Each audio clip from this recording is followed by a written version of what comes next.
You have questions? America's #1 business coach has answers. It's your Broda from Minnesota. Here's another edition of Ask Clay Anything on the Thrivetime Business Coach Radio Show.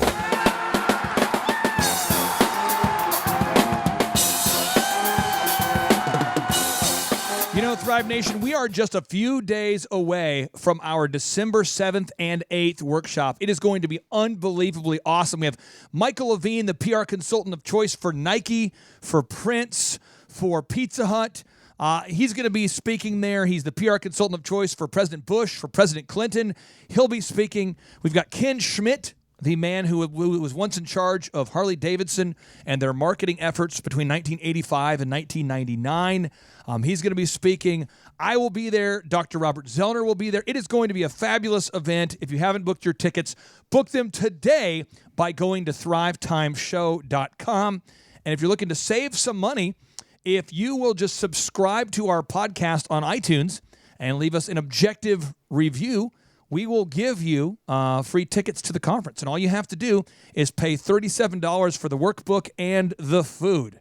Now, on today's show, Ask Me Anything edition, I'm answering the question that I've been asked repeatedly at conferences and by clients. They always like to say, you know, what's the one thing or one character trait that you have that you believe that's allowed you to be successful when most people don't really have success by default? You know, what's one character trait that has allowed you to succeed that most people don't seem to have by default? And so if there's the one, the first one would be resilience. I am very similar to Bamboo, and that, you know, my roots for why I do things are they go way below the surface. Have you ever seen bamboo? It grows very tall, very thick. It's almost impossible to get rid of. It bend but not break. Because when you try to dig it up, what do you find down there? A massive root system. Deep. So if you attempt to chop it down, it just grows back stronger.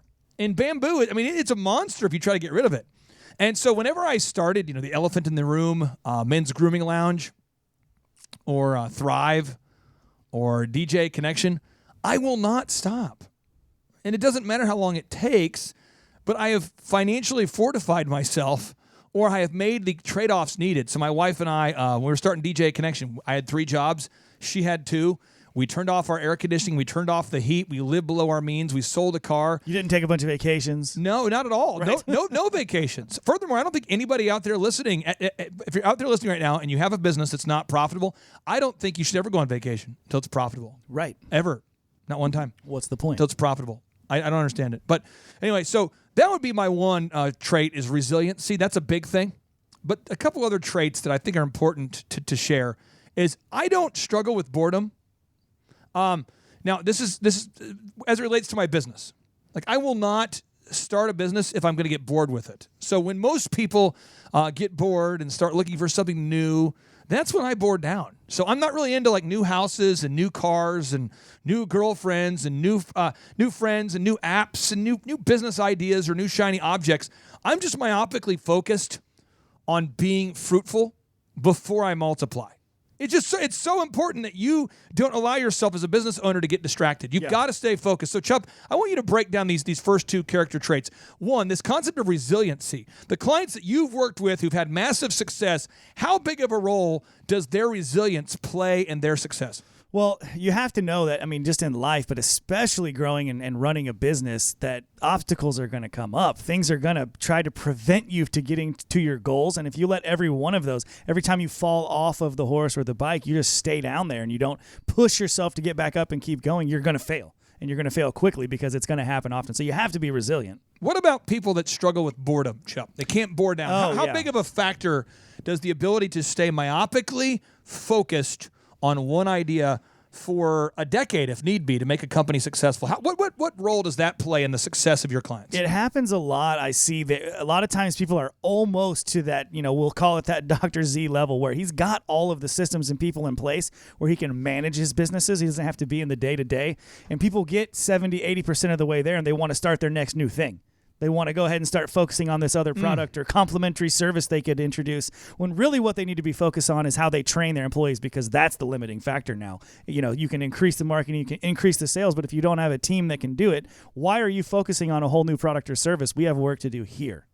The next notable quote I want to read to you comes from Napoleon Hill. This is the best-selling author of Think and Grow Rich, and he was the personal apprentice of the late, great Andrew Carnegie.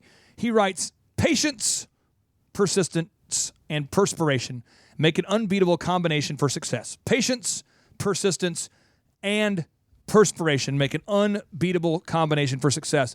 And I agree. Whether you want to call it persistence or resiliency, you just have to be a persistent person.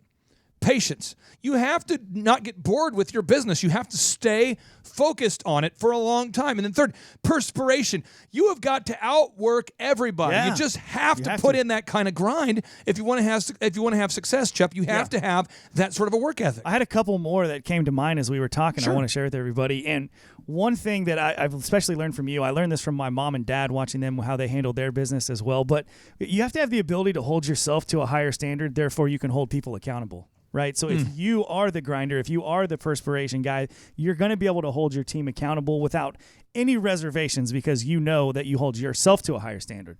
Next would be, this is a great one too, the ability to say no to employees and your clients.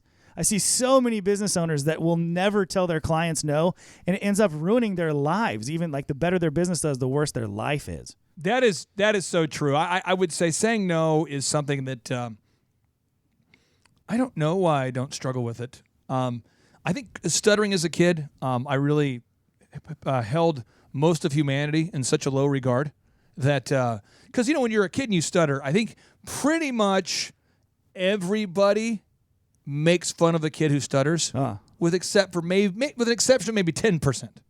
I think I'm in a bus and people are mocking me for stuttering. Yeah, it's terrible. I think everybody did it, but maybe 10%. And good. I don't remember anybody except for one guy ever standing up for me, ever. They just watch it happen. So even the people who are appalled by it, they don't stand up and do anything. Yeah, or they giggle out of nervousness or whatever. And so I think because of that, I think that I've sort of held humanity to a very, very low esteem. And I never worried about what the other guy thinks. Right. Well, and that leads to that continues today. That leads to the last one that I wanted to talk about, and that's the ability to freak out like whenever you need to. Right? You don't have to freak out all the time, but if you're not able to freak out, like when the time calls for some freaking out, you're going to have a tough road. Yeah, and I think my problem with the freak out is that, like, I'm like a volcano of just energy, and I do a pretty good job of not letting it go, but the energy's always there. It's got to put a lid on a volcano. That's hard to do. I'm learning to cope with the dragon energy that God has blessed me with. At the age of 38, folks, I'm almost there. You must channel. So if you're out there today and you're struggling to grow your business, I would just ask you, which one of these character traits do you need to improve on? For me, my biggest failing was just not freaking out at the wrong time. And I had to learn to do that over time. And I still do bring the heat, or bring the spirit of competition, the intensity when needed. But I know how to make it more sustainable now. And that was something I had to learn. But if you're struggling with being persistent or having the patience needed or the work ethic, you got to be honest with yourself and decide here and now today that you are not going to let this hold you back. And now, without any further ado, 3, 2, 1, boom!